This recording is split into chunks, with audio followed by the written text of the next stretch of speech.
The reason that I say that we are at war with Islam is because Islam, as an ideology, as a philosophy, as a blueprint for the takeover of the world, started by Muhammad, Islam has declared war on us.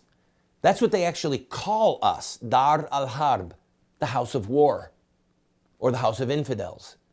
So of course we're at war with Islam. And Newt Gingrich prosecutes that case. Watch this clip from last night. Friend, I'll be right back. Great job, Newt. I'll be right back, and we're going to play some portions of Michael Pence, the vice presidential nominee. Don't go away.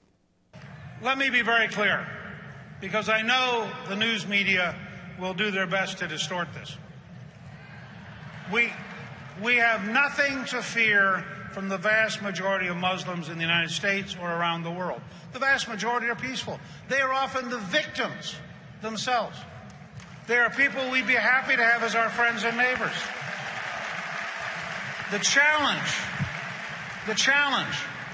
is when even a small percentage of 1,600,000,000 people support violence against those who disagree with them. That is still a giant recruiting base. For example, Pew Research finds that only 9% of Muslims in Pakistan view ISIS favorably. Unfortunately, 9% is 16 million people. And that's just one country. So the truth is, although we are losing the war with radical Islamists, we have been very lucky.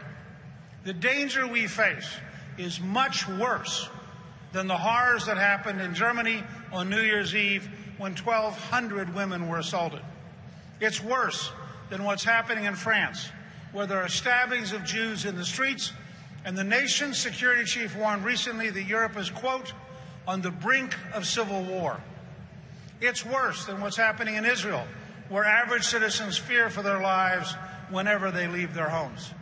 The danger is even worse than September 11th, when 19 hijackers murdered almost 3,000 Americans. The worst-case scenario is losing an American city to terrorists armed with weapons of mass destruction. Instead of losing 3,000 people in one morning, we could lose more than 300,000. Instead of losing two great buildings, we could lose block after block after block to a nuclear event. That's not just my view. Back in January of 2001, the Hart-Rudman Commission warned the terrorists, quote, will acquire weapons of mass destruction and some will use them. Americans will likely die on American soil, possibly in large numbers, close quote.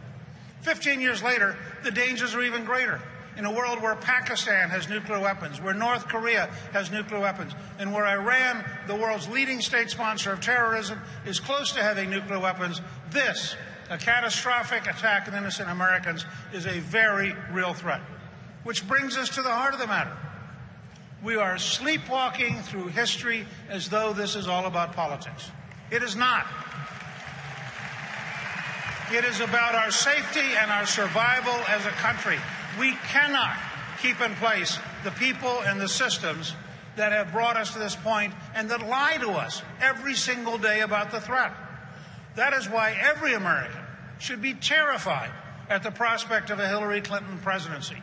Hillary Clinton has been right at the center of this dishonesty.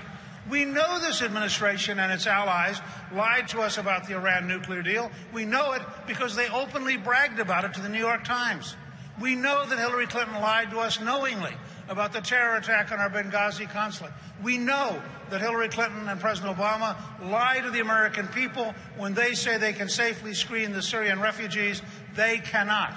And yet, Hillary wants to increase the number by 500%. So when you hear about Hillary's dishonesty, of the emails, or taking millions from the Saudis and other Middle Eastern dictatorships, remember, this is not about politics. The cost of Hillary's dishonesty could be the loss of America as we know it.